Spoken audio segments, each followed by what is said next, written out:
Bienvenidos a La Neta Madre por Graciela Pérez.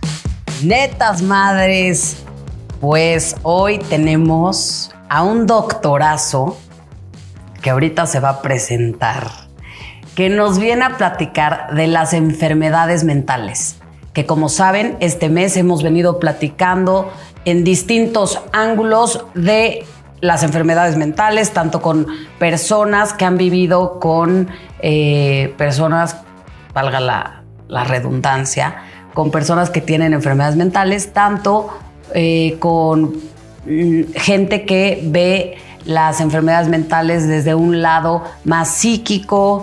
Y pues ahora sí tenemos a un doctor especializado, así se dice, en psiquiatría, que nos viene a contar de ellas. Así que bienvenido, doctor, qué gusto me da saludarlo. Por favor, preséntese aquí con la audiencia de La Neta Madre. Hola, ¿qué tal? Yo soy el doctor Manuel Hoyosa Álvarez, soy médico psiquiatra, trabajo en el Hospital Español y pues aquí andamos. No, hombre, qué padre que hoy vayamos a tocar un tema tan importante como es el de las enfermedades mentales, que cuando uno empieza a sentir cositas raras, de que se salen fuera de la normalidad, y también las personas de alrededor que dicen, híjole, aquí mi hermana o mi mamá o yo mismo, y se quedan ahí con eso de no voy a ir a un psiquiatra ni de broma. No, porque van a decir que estoy loco y qué tal y me empastillan y pura pastilla y yo no voy a funcionar. Entonces, me gustaría, doctor, que en esta plática, pues, normalizáramos, ¿no?, el tema de las enfermedades mentales, que son como las enfermedades físicas, ¿no? Cuando nos sentimos mal, vamos al doctor a tratarnos, ya sea el estómago con el gastro o con el endocrinólogo, y lo hacemos de manera periódica. Entonces, hacer lo mismo con las enfermedades mentales. Si necesitas ir, pues vas, te haces un día, te atienden y te dicen, oye, sí, ¿sabes qué? Necesitas, es conmigo o con una psicóloga, pero no dejarlo de hacer, porque si sí tienes un problema psiquiátrico, no sé qué opine usted, pero si lo dejas pasar por mucho tiempo, puede ser peor que sea atendido a tiempo. Sí, totalmente. Pues lo que yo le digo a mis pacientes es, al final de cuentas, todo es una enfermedad orgánica, es parte del cerebro, y aunque también hay como entidades como la psicología, donde lo ve desde un punto de vista un poco más mental, vamos a decirlo así, pues en realidad pues hay componentes físicos orgánicos que son los que tienen este trasfondo de las enfermedades mentales, y por eso es que hay que tratarlos, ¿no? Y está muchas veces esta como muletilla social que utilizamos, ¿no? De échale ganas, ¿no? Pero pues en realidad también es como le digo a mis pacientes, yo voy, me como unos tacos en la esquina y me da una gastroenteritis horrible. No voy a decir, le voy a echar ganas para no tener fiebre, le voy a echar ganas para ya no tener diarrea, ¿no? Pues aquí es igual. O sea, una cosa es sí ponerle voluntad, como es voluntad decir ir a ver a un doctor, tomarte tus pastillas o seguir las indicaciones que te recomienden, y que es muy distinto al decir le voy a echar ganas y yo solo puedo quitarme esto de encima. Muchas veces sí pueden haber conductas o métodos, acciones que podemos utilizar para poder pues estar mejor, para poder brincar como ciertos episodios que podamos tener, duelos o cuestiones adaptativas, episodios depresivos menores, ansiedad, ¿no? Y que también funcionan muy bien y que van de la mano con un tratamiento psiquiátrico, pero muchas veces también pues llega un punto en donde sí necesitamos hacer una intervención. ¿Y cómo te das cuenta? Eso es la pregunta del millón. ¿Cómo te das cuenta cuando tienes un trastorno o una enfermedad mental? Sí, pues bueno, lo que también siempre le digo a mis pacientes es que es a partir de la funcionalidad, ¿no? A lo mejor yo puedo tener un carácter o un temperamento ansioso, una personalidad ansiosa, o puedo ser alguien melancólico o puedo ser alguien más bien acelerado, ¿no?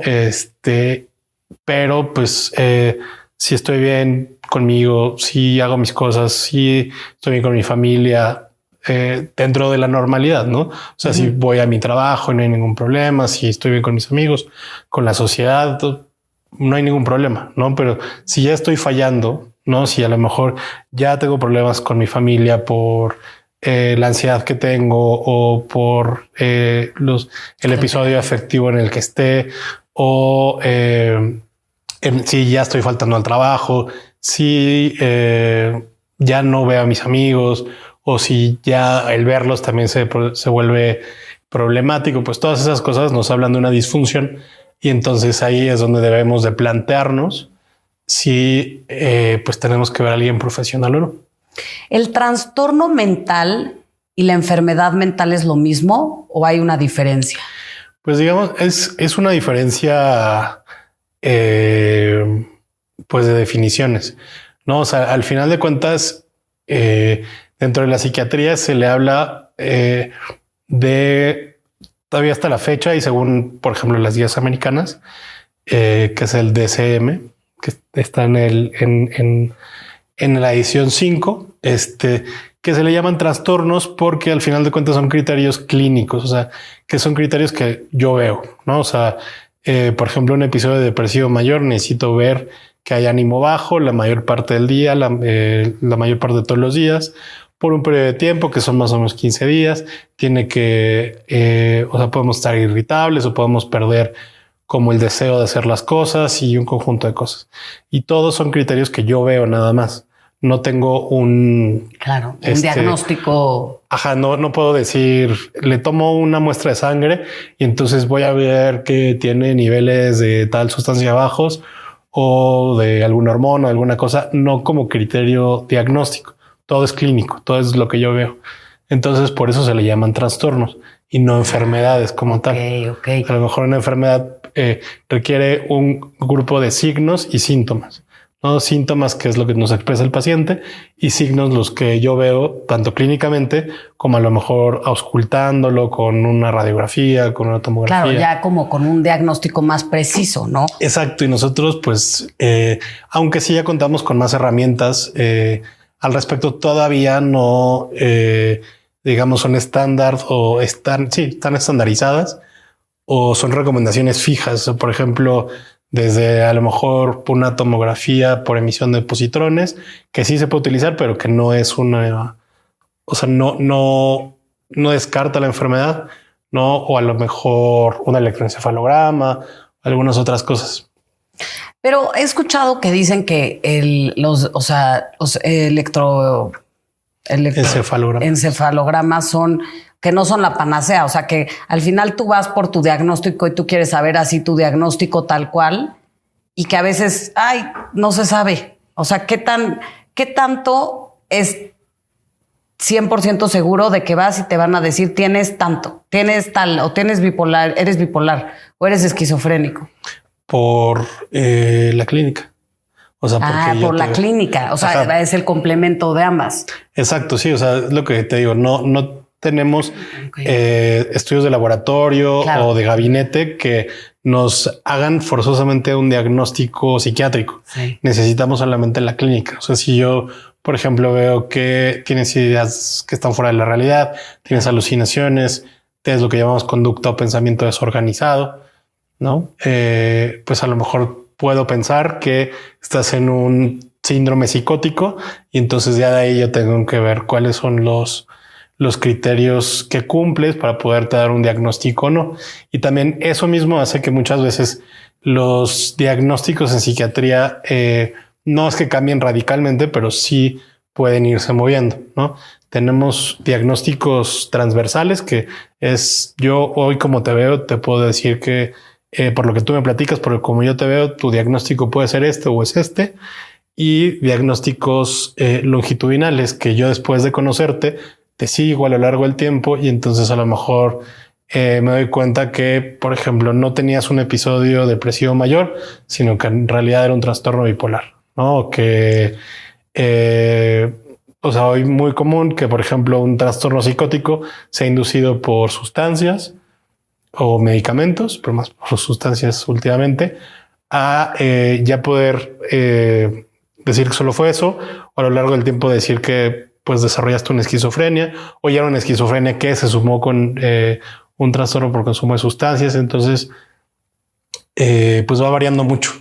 Y eso del consumo de sustancias, al final del día, ¿qué tanto es genético? O sea, que está tu genética y eso nada más, la sustancia lo acelera, ese proceso al que ya ibas. O sea, sí, es a veces, digamos, no tenemos un porcentaje como tal, pero sí hay muchas veces, o sea, son varias cosas. Hay algo que le llamamos en la psiquiatría la patología dual, ¿no? Que dicen que un trastorno mental va a ir acompañado de algún trastorno o un consumo perjudicial de alguna sustancia, ¿no? Por ejemplo, los pacientes depresivos tienden a utilizar cuestiones depresivas como marihuana, alcohol, cuestiones así. Gente que tiende a ser más acelerado, que tiende hacia la euforia o a la inatención, tienden a usar más bien cosas que les den para arriba, ¿no? Como estimulantes, cocaína, cosas así. Y hay como esta teoría de que puede ser como cierto tipo de automedicación, pero que es, o sea, no es para nada funcional, ¿no? Que no es para nada benéfico para los pacientes, y entonces acaban haciendo una bola de nieve, ¿no? Y también hay muchas veces que a lo mejor yo tengo cierta predisposición genética para, por ejemplo, padecer esquizofrenia y consumo marihuana, o consumo LSD o consumo alucinógenos o cualquier sustancia. Entonces me psicotizo y a lo mejor esa era la gota que faltaba para derramar el vaso, y entonces que se desarrolle ya un cuadro de esquizofrenia como tal, o a lo mejor se queda en un cuadro psicótico y que si uno ya no consume sustancias, pues no lo voy a dar. Claro. Y entonces una persona que no tiene ningún gen que lo pueda llegar a predisponer a una cierta enfermedad mental, no puede ser que le dé un brote psicótico. Pues no, en teoría no, pero es que también no es que haya un solo gen, sino que hay lo que le llamamos polimorfismos, que son alteraciones dentro de genes.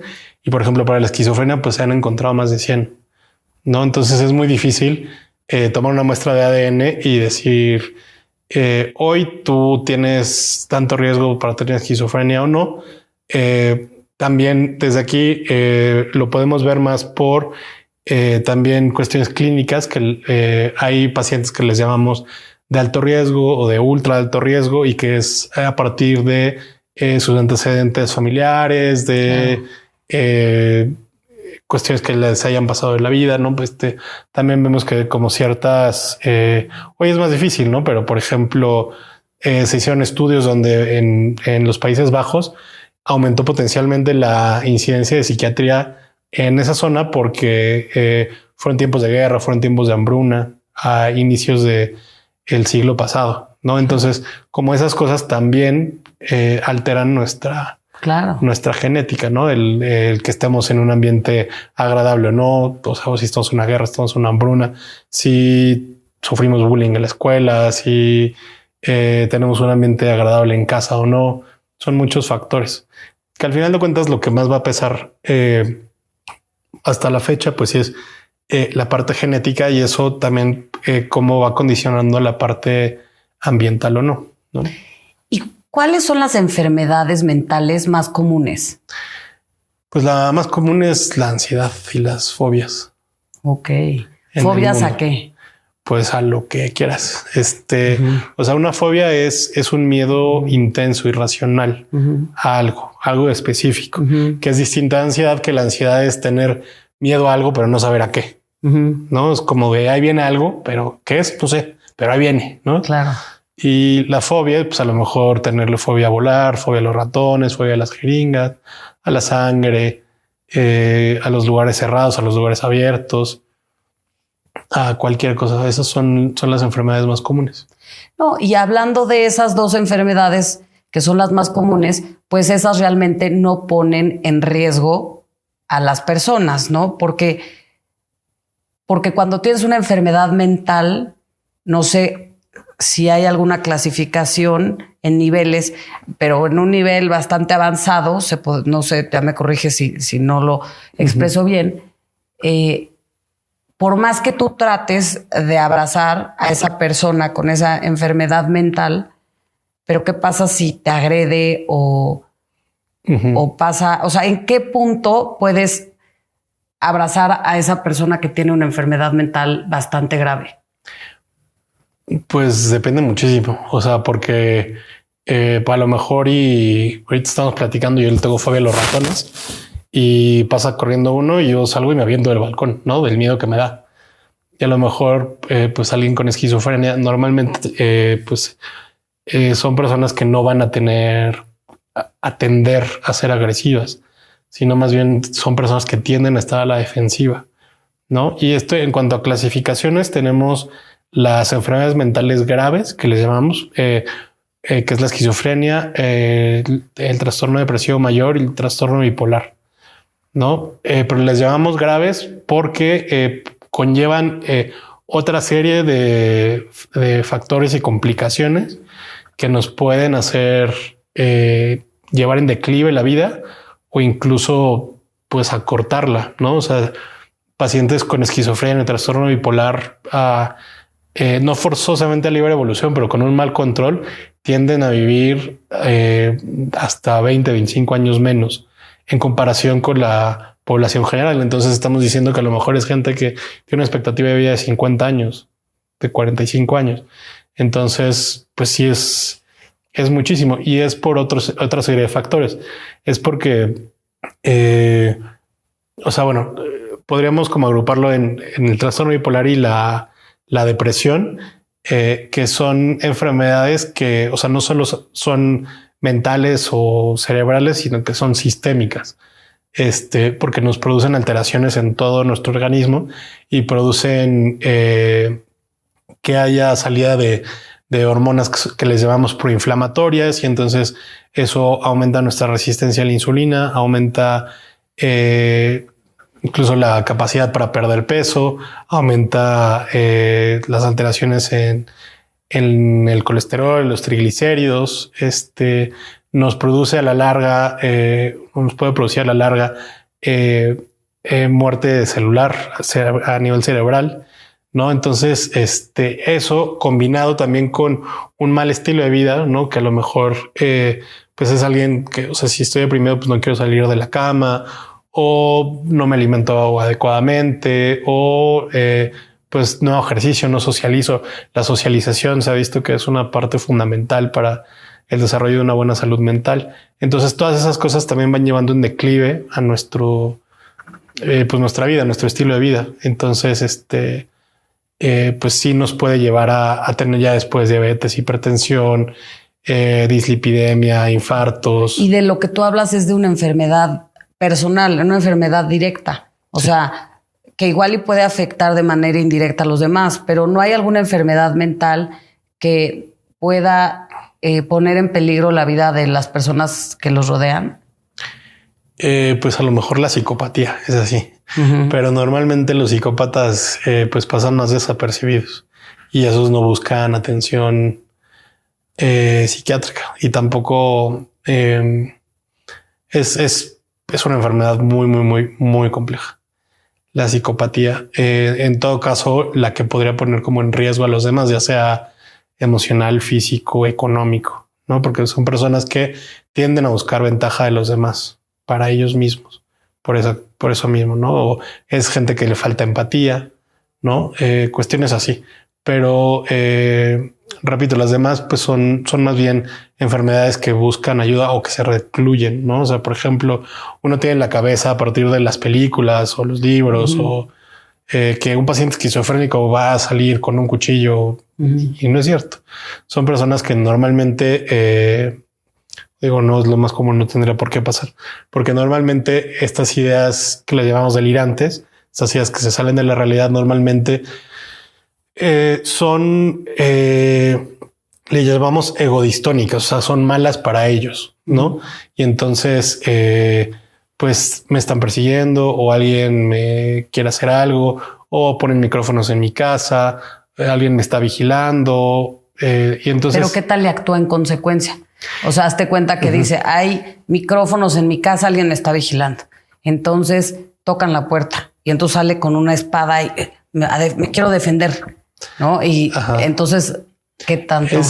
Sí, o sea, es una posibilidad, pero sería muy, muy difícil. Normalmente es gente que se recluye, es gente que no quiere salir, que no quiere ver a la gente, que no quiere...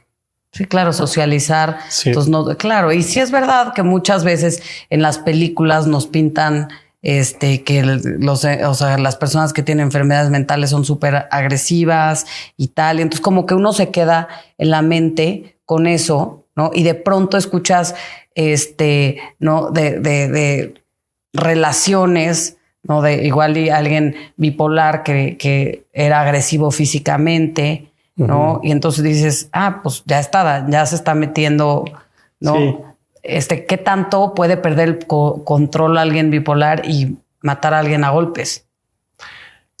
Sería, siempre hay una opción, ¿no? Pero sería difícil. En el caso de los pacientes bipolares, o sea, para decir que alguien es bipolar, no es como que tengas cambios de humor constantes, ¿no? Sino son tener, hay diferentes tipos, pero son episodios de manía o de euforia en donde hay mucha energía, necesitas dormir muy poquito y tienes toda la pila, tienes muchas ideas, piensas muy rápido, pero, o sea, pensar tan rápido luego hace que se te tropiecen las ideas, entonces puedes tener lo que le llamamos bloqueo del pensamiento. Sí puede haber conductas de riesgo, pero son más bien manejar rápido o hacia ellos mismos otra vez, no hacia los demás. Voy y me compro todas las tiendas de el centro comercial, ¿no? Claro. O cosas así, o empiezo a regalar cosas. Y sí, o sea, hay una parte en donde hay un aumento de la irritabilidad, ¿no? Pero repito, sería muy, muy difícil que de esa irritabilidad se convierta en un como impulso homicida, ¿no? Okay. Claro. O luego lo que pienso también es a través, o sea, cuando tú no entiendes, sin quererle buscar chichis a la gallina, pero es que es interesante esto. O sea, si tú a través de otras personas, quizás cuando empieza el trastorno, por ejemplo, de esquizofrenia, entonces tú dices, oye, le dices a tu pareja o a tu hermana, oye, escuché ruidos en la azotea y tal, y entonces pueden llegar a causar un problema si alguien llega y pasa y era un señor que traía el agua, y entonces tú, sin captar que esa persona está pues con esta enfermedad o trastorno mental, y entonces tú le crees. Sí. Y entonces, o sea, no, de alguna manera no juegan un papel bastante, rudo, sí. Cuando no sabes que tienes enfermedad. O sea, cuando tú no sabes que alguien tiene una enfermedad mental y tal vez esa persona ni siquiera lo sepa, tal vez se imagina cosas y va con la gente y dice cosas y las personas, todo el mundo te cree, ¿no? La cuestión, o sea, bueno, para definir lo que es una idea delirante, es una idea que está fuera del marco de la realidad, que puede llegar a ser muy compleja, ¿no? O sea, y que es lo que le llamamos que es irreductible a la realidad, aunque yo te diga, no es cierto, me vas a decir, no, sí es cierto, ¿no? O sea, irreductible a la lógica o a la realidad, y que además produzca un sentimiento. Normalmente pues va a ser ansiedad, miedo, ¿no? Preocupación. Normalmente son sentimientos negativos, ¿no? Y entonces a lo mejor, o sea, no que no pueda pasar a lo mejor en etapas iniciales, pero, o sea, si llega un familiar conmigo y me dice, oye, es que escuché paso en la azotea, a lo mejor no me va a decir eso. Se me va a decir, oye, es que ya escuché que llegó el FBI por mí y sí, exacto. Entonces se vuelve menos fácil de creer. Claro, empiezan así, pero luego, por ejemplo, a lo que voy en las circunstancias de aprieto, me viene a la mente una amiga que va a comer a un restaurante, ¿no? Y me lo contó recientemente, y de la nada llega, se sienta y una señora la ve así, pero horrible. Y mi amiga así como, ¿qué onda? ¿Qué onda? Pues bueno, quién sabe. Entonces se queda ahí sentada y la señora pide la cuenta, le dan el cambio y no, me están robando, yo los voy a llevar al anexo, no sé qué. Y entonces la señora, no, permítame, a ver, pero ¿cómo? La señora que le estaba dando el cambio, a ver, como que se sacó de onda. Y mi amiga me cuenta que le empezó a decir a ella, tú eres una violadora de niños, yo te vi que violaste a los niños, que no sé qué. ¿No? Y entonces, puta, mi amiga me dice, yo me quedé así, porque aparte toda la gente me estaba viendo. Entonces la gente, nadie se imagina que están inventando eso. O sea, claro, la gente decía, oye, algo pasó, si viola a un niño o algo, porque nadie se imagina que la otra señora está fuera de la realidad. Entonces, ¿qué pasa si hay una persona que está ahí y que llega y le pega, le empuja o le hace algo a mi amiga, le hubieran hecho algo por la difamación de la otra persona que está teniendo ese episodio? Sí. Entonces es a lo que voy. Sí, pueden haber situaciones, momentos muy complicados, muy bizarros, ¿no? Y hoy vivimos, sí, más que en otras ocasiones, pues sí, en una sociedad como de mucho más, ¿cómo decirlo? Vigilancia o cultura de justicia social, o no sé cómo llamarlo, pero sí que a lo mejor con más facilidad puedan llegar y decir, oiga, no, a ver, aquí las dos se quedan y hasta que resolvamos las cosas, ¿no? Y puede ser un momento incómodo, puede ser, sí, y que pues no se lo deseas a nadie, ¿no? Pero pues también afortunadamente son enfermedades que son muy fácilmente demostrables, ¿no? Y entonces, y pues es muy incómodo, eso sí. ¿se pueden curar o no se pueden curar? Se pueden controlar. Se pueden controlar y esa persona se puede saber, digo, no sé, me entra la curiosidad, ¿qué punto de ella lo hace por maldad o qué punto de ella está completamente, o sea, porque es porque está enferma, o sea? Sí, 100% porque está enfermo. Y entonces ahí llega un punto, si llega a ser tu pareja o alguien cercano, ¿qué punto tienes que tolerar? ¿No? O sea, ese tipo de cosas. Si lo está haciendo no por mala voluntad. Exacto. Sí, pues, o sea, yo creería que el de la funcionalidad, ¿no? O sea, porque hoy afortunadamente tenemos las opciones, digo, no todos los tratamientos son, o sea, funcionan mucho mejor que hace 50, 60 años, no son coercitivos. O sea, tengo un maestro que dice que hasta el agua bendita tiene efectos secundarios, ¿no? O sea, entonces, pues sí, efectos secundarios pueden haber, pero todos se pueden controlar de alguna manera o todos se pueden buscarle un enfoque para minorarlos, ¿no? Entonces, pues sí, o sea, hoy afortunadamente alguien con esquizofrenia, con un trastorno bipolar puede vivir una vida normal, común y corriente, ¿no? Como lo hacen las personas con diabetes, con hipertensión, con alteraciones tiroideas, ¿no? Que pues a lo mejor necesitan una pastilla. Claro. ¿no? Pero y sí influye el tiempo en el que tú diagnosticas. O sea, sí. Si lo haces con mayor anticipación, es más efectivo. Sí. O sea, ¿te ayuda a qué? ¿Te ayuda a hacerlo con mayor? Pues nos ayuda a cuidar más esas neuronas que estamos agarrando a tiempo, ¿no? Porque se vuelven enfermedades, o sea, como repito, que son, o sea, dentro de todo son tóxicas para el cerebro, ¿no? Y entonces, pues vemos que con cada recaída podemos tener también con mucha mayor dificultad para poderlo sacar adelante con medicamentos, con intervenciones sociales. O sea, si te idealmente, pues un tratamiento integral, ¿no? No nada más meter una pastilla y esperar que todo mejore, ¿no? O sea, hay que hacer intervenciones personales, familiares, que tanto el paciente como la familia conozcan muy bien la enfermedad, conozcan muy bien que les digo son los focos rojos, ¿no? Que cuando, o sea, que no tenemos que esperar a que sea ya un cuadro así bien puesto con todos los síntomas para poder actuar, ¿no? Una reintegración social, un entendimiento social al respecto, ¿no? concientización del por qué necesitamos estar al pendientes, o sea, no solamente del prójimo, sino también de nosotros mismos, ¿no? O sea, diferenciar, ¿no? Porque también nos podemos ir al otro extremo, ¿no? Hay mucha gente que con mucha facilidad dice, es que estoy súper deprimido, estoy súper deprimida, o es que soy súper ansiosa, o es que tengo déficit de atención. Pues es súper común ahorita en redes sociales decir que con un quiz te dicen qué tipo de TDA tienes. Eso no existe, ¿no? Como cosas así, pero y es esa desinformación la que nos lleva también a que también, por ejemplo, cuando son enfermedades mentales graves, podemos tardar entre 10 a 20 años en diagnosticarlas. De 10 a 20 años en diagnosticarlas, o sea, tienen un proceso bastante... No. O sea, al principio no se da cuenta uno porque no son tan llamativos o... Pues no forzosamente. Muchas veces es porque pues nos negamos a querer ir con un psiquiatra o a decir que yo o mi familiar estoy mal, ¿no? Está mal.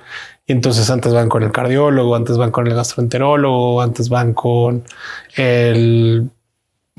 quien quieras, ¿no? Con el chamán, con el acupunturista, porque no es que yo tenga una cuestión psiquiátrica, es que entonces eso solamente va retrasando un tratamiento oportuno. Claro, y esa es la invitación que les hacemos en La Neta Madre. No pasa absolutamente nada. Si tienes una enfermedad mental, como bien lo dijo el doctor Manuel, no es nada más enfermedad mental igual a asesino serial. No, hay varias enfermedades, ¿no? No precisamente tener una enfermedad mental te hace ser una persona agresiva y sobre todo te puedes, si no curar, te puedes estabilizar y sobre todo vivir en paz, porque yo creo que cuando no te tratas y no te medicas, debes de estar como en una lucha continua contigo mismo, contigo misma, y debe de ser muy fuerte. La otra vez yo veía en YouTube a alguien que compartió su testimonio era una chavita, 15 años, que tenía esquizofrenia y te cuenta cómo ha sido su proceso, ¿no? Y te cuenta que te dice, me cuesta trabajo hacer este video, pero lo hago para mandarles un mensaje.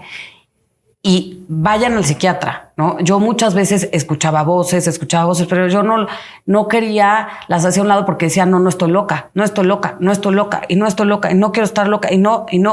Y entonces como que lo dejó a un lado y avanzó demasiado su esquizofrenia hasta un punto de quererse quitar la vida y empezaron a pasar varias cosas en su vida que hoy por hoy lo que nos puede contar es vayan, atiéndanse y es por eso que aquí tenemos al doctor Manuel para que estás en el Hospital Español, ¿verdad? En el Hospital Español, sí. En el Hospital Español, así que cualquier cosa que necesiten, yo creo que pueden buscarlo. Y tengo una duda, o sea, una duda medio aquí con el doctor Manuel. Los asesinos seriales, que ya sabemos que no todas las enfermedades mentales te llevan a eso ni nada, pero son forzosamente, ¿tienen alguna enfermedad mental forzosamente? Pues forzosamente no, pero sí tienen un patrón de eso que llamamos personalidad psicopática, psicópata, ¿no? O sea, son gente que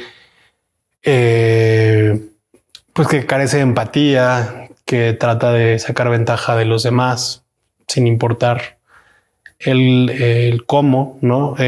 Y normalmente son gente que el grueso de esta gente con estas características pues tienden a ser, pues sí, tal vez gente que acaba pues delinquiendo, haciendo este tipo de cosas. Hay a lo mejor otros que tienen una mayor capacidad intelectual y entonces acaban haciendo emporios de todo tipo, empresariales, escolares. Y hay gente que tiene como estos impulsos hacia el asesinar, ¿no? ¿Tú crees que las personas que tienen enfermedades mentales deban de comunicarlo en sus empresas? Oigan a sus jefes, oigan cómo están, oigan, es parte de mí esto, así como, oye, a ver, ¿cómo están? Tengo cáncer, nada más que quiero comentarles que si falto algunos días es por mis quimios o tengo tal, o sea, ¿tú crees que es algo que se tiene que comunicar? Pues yo creo que en un ideal debería, pero todavía creo que estamos bajo mucho tabú, bajo mucha desinformación, y eso muchas veces puede hacer que desgraciadamente pierdas el trabajo o que Claro. te lo condicionen, que no te promuevan, que no llegues como a ese puesto que querías, ¿no? Independientemente de que tengas o no la capacidad, ¿no? Entonces, creo que es muy difícil, creo que es una decisión pues personal, porque quien lo quiera compartir. Repito, o sea, yo no creo que deba ser algo de que avergonzarse. O sea, creo que ayudaría mucho si también tuviéramos a lo mejor, pues a lo mejor mejor programa social integral en donde haya grupos de apoyo, en donde a lo mejor se pueda ver o sea, o sea, pensando en una empresa, ¿no? Que haya los recursos humanos, o sea, haya talleres o haya información, haya terapia o que se canalice con quien se pueda hacer, que se trabaje en conjunto. Pero muchas veces es como de, híjole, eres la persona depresiva. Bueno, no, entonces, pues, Claro, hay muchos tabús que son normales porque hemos crecido con eso. Pero para eso estamos aquí, para cuestionarnos. Claro que en torno a mis ideas y a mis cuestionamientos, claro que hay ciertos tabúes, pero me encanta estar platicando con gente que se dedica a esto para decir, oye, pero a ver, no hay peligro, no hay problema, es como cualquier otra enfermedad. Entonces sí estaría increíble que evolucionáramos a poderlo hablar. A ver, no vas a ir todo el día, hola, estoy enfermo de tal, oye, no. No, pero que no sea un tema que te calles, que no sea un tema que te dé miedo hablarlo. Exacto. No es tu carta de presentación, no, pero es un tema que es importante para ti y sobre todo cuando tienes alguna enfermedad que pueda llegar a ser constante o de sube y bajas, tal, que igual requieras, ¿sabes qué? Hoy sí necesito irme o desconectarme o tomar, o sea, unos medicamentos, cambiar algo de mi, pues no sé, de mi receta médica y requieras como tiempo también para tu misma salud y para poderte estabilizar. Exactamente. Entonces, sí, o sea, afortunadamente, o sea, con un tratamiento, un seguimiento, o sea, puedes llevar una vida normal y los ajustes que se puedan hacer a lo largo del tiempo pueden ser mínimos si estamos atentos, si llevamos una monitorización adecuada, si no estamos tomando los medicamentos de manera adecuada, si vamos revisando todo como debe de ser. ¿Tendrías en porcentaje qué tantas personas que padecen de enfermedades mentales se toman sus medicamentos? Pues te puedo decir, por ejemplo, que de las personas que sufren de un trastorno depresivo mayor, menos de la mitad tienen ni siquiera el diagnóstico. Entonces, pues imagínate, el tratamiento es mucho menos, ¿no? Y luego también hay mucha resistencia por parte de los pacientes también en el tratamiento, ¿no? Y eso también dificulta mucho el tratamiento porque nos ponemos como hipersensibles, ¿no? A todo. Entonces, y no, pues, repito, no es que los medicamentos no puedan tener efectos secundarios, pero tratamos siempre de buscar las formas para minorizarlos, ¿no? Tomar los medicamentos con alimentos o con agua o tomarlos en la mañana o en la noche, por si nos van a dar sueño, nos van a activar, ¿no? Como diferentes tipos de cosas, pero luego nos ponemos muy sensibles, ¿no? Así de, es que me sentí que me palpitó el dedo, entonces seguro el tratamiento ya me cayó mal, ¿no? O cuestiones así. Y entonces sí, creo que es muy importante quitarnos el estigma, ¿no? O sea, justo platicaba con una persona que me decía, es que imagínate, o sea, que o sea, si alguno de tus pacientes fuera como, por ejemplo, o sea, que llevara mucho capital o que llevara pues dinero de otra gente así y se entera que tiene alguna enfermedad mental, ¿no? O sea, ¿tú qué le dirías? Que sí se lo diga a sus clientes, que no se lo diga a sus clientes. ¿Es honesto, no es honesto? Al final de cuentas, pues la decisión es de él, porque mientras él siga haciendo bien su trabajo, pues no tiene por qué. Claro, no tiene que ser por qué pasar nada, claro. ¿No? O sea, porque si voy a manejar un montacargas, ¿no? O sea, tengo que decir que forzosamente que tengo esquizofrenia porque no vaya a ser que vaya a agarrar un pallet que no existe. ¿No? Difícilmente, ¿no? O sea, si yo estoy haciendo bien mi trabajo, pues lo voy a hacer bien. Si sigo mi tratamiento, si sigo mis monitorizaciones, ¿no? Y es lo que, por ejemplo, un ejemplo que me gusta mucho, ¿no? Como de vida, que es John Nash, el que era un economista que hicieron una película en los 2000 en los 90, no sé, que ganó el premio Nobel de Economía con esquizofrenia, ¿no? Sí, claro. Y sin un tratamiento adecuado. Claro. ¿No? Claro. Y eso, entonces, pues bueno, al final de cuentas, las enfermedades mentales tampoco es una limitante, ¿no? Sino que a lo mejor pues es algo que nos acompaña y que tenemos que aprender a vivir con eso.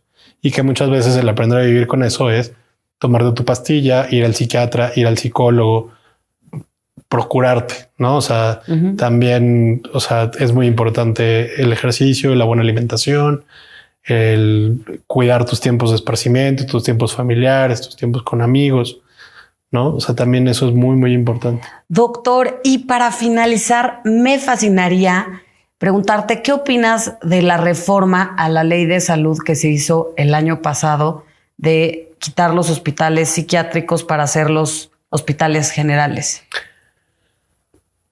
Yo creo que la intención es muy buena, ¿no? Y la formularon psiquiatras muy importantes de este país en conjunto con otros abogados y todas estas cosas. No, me parece que la intención es muy buena, pero me parece también que en el, o sea, como para aplicarla hoy, pues todavía estamos un poco cojos, ¿no? Por ejemplo, yo me siento muy afortunado de trabajar en el Hospital Español, donde es un hospital que es un hospital general, en donde tenemos una sala psiquiátrica y que entonces eso nos permite ver al paciente de una manera más integral, ¿no? Si tiene algo que se nos salga de nuestra especialidad o que a lo mejor le compete mejor a alguna otra, pues tenemos al alcance de nuestra mano, ¿no?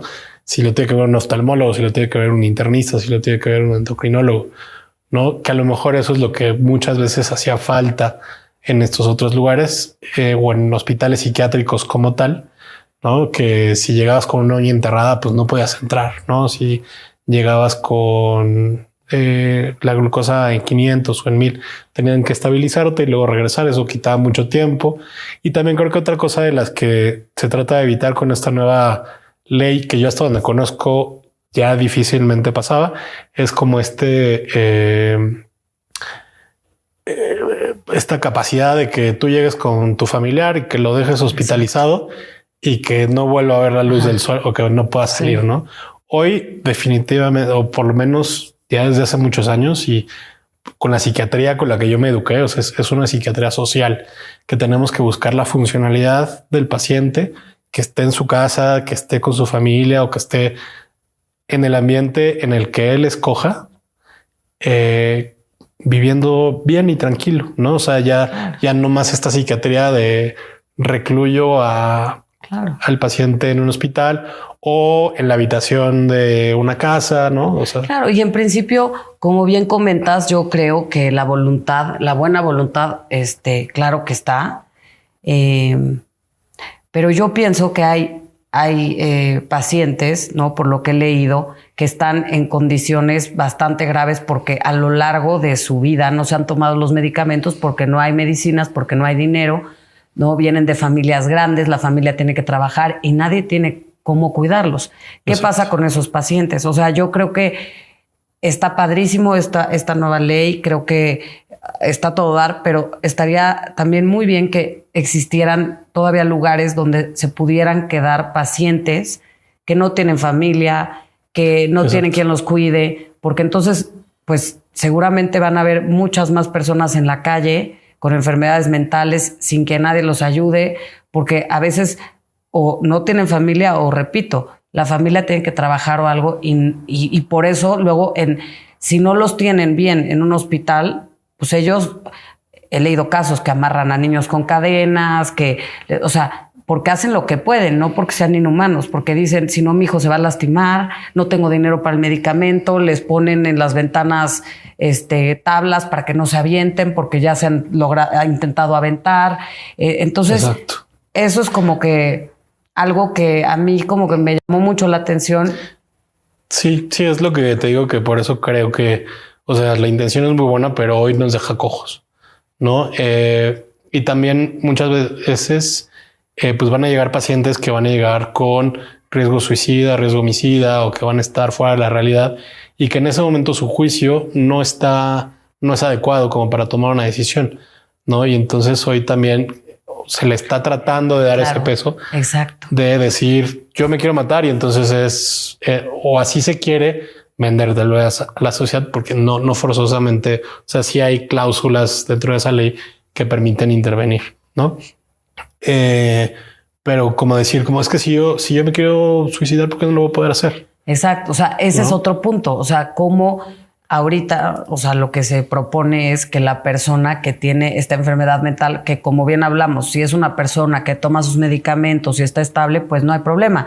Pero si no ha tomado los medicamentos y si no está estable y si está en ese momento que está delirando o que está en este proceso como fuera de la realidad, ¿cómo va a tomar una decisión? Exacto. Y sobre todo bajo la premisa de que tal vez en un momento de estabilidad no estaría tomando esa decisión, ¿no? Entonces, ¿está de acuerdo o no con la ley? Pues, o sea, creo que tiene una buena intención, pero hoy nos deja con muchas trabas para manejar la salud mental y pues que tenemos que trabajar sobre ellas, ¿no? ¿Cuál sería tu propuesta? Pues sería justo la psiquiatría social, o sea, tener lugares en donde a lo mejor si no puedas dejar a tu familiar todo el tiempo, cosa que, repito, o sea, yo creo en la psiquiatría social, que el paciente tiene que estar estable, que tiene que estar con su familia. Hoy se puede hacer. A lo mejor sí tener hospitales de día, que aquí en México no tenemos, en donde a lo mejor puedas ir y dejar al paciente, donde se van a dar, se le va a dar terapia, se va a garantizar que se tomen sus medicamentos, van a tener actividades, van a hacer cierto tipo de cosas y puedan regresar, o que pueda ser una cuestión transicional, ¿no? A lo mejor si necesite una hospitalización psiquiátrica y para no salir de golpe a la calle, a lo mejor un programa de ciertas semanas para ir transicionando, regresar a mi trabajo, regresar a la escuela, regresar con mi familia, ¿no? Pero tener esa posibilidad, ¿no? O sea, tener el apoyo para, como dice, gente en situación de calle que pueda tener un albergue a donde ir, que pueda tener una consulta, que pueda tener acceso a medicamentos, que pueda tener acceso a terapia. Pero bueno, es muy utópico. Claro. No, pero bueno, de poquito en poquito podemos hacer algo y hoy ya estamos haciendo con toda esta información valiosísima aquí en La Neta Madre. Ya saben, si sienten algo raro, si conocen a alguien que no está estable emocionalmente, que se siente mal, que vayan al psiquiatra. Que vayan a decir, igual te dicen, oye, mira, por estos días tómate esto, o no requieres, o sí requieres un tratamiento más largo. No tengamos miedo, a todos nos puede pasar. Doctor, no sé si quisiera dar un último mensaje para la gente que nos está escuchando, La Neta Madre. Pues creo que solo recordar que no hay salud sin salud mental. Entonces tengámoslo muy en cuenta, no tengamos miedo. Padrísimo. Netas Madres, suscríbanse al canal y nos estamos viendo. No te pierdas el próximo capítulo de La Neta Madre.